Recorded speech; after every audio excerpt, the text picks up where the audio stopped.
শালা বাড়া রাস্তার ভিতরে ধান না খাইছি রে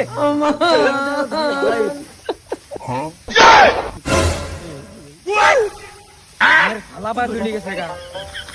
রাস্তা বুঝে ধান না খাইছে কোন ধরনের কৃষক রে হ্যাঁ ভাই কিছু কম না রাস্তা মধ্যে ধান না খাইছে ভাই কই নিয়ে এলেন বুক পরিমাণ পানি পানি কে রাস্তা আঙ্গুল লাগে তুই বন না নাকি ভাই আমরাই কিন্তু আমার ভরসা ভাই আমি তো সই দিলাম কেন সামনে বসা আমি তো আপনাকে দিয়ে তো আইলাম আপনি আমাকে নিয়ে এলেন ভাই আমিও তো কানা দিলেও কানা কেন মানা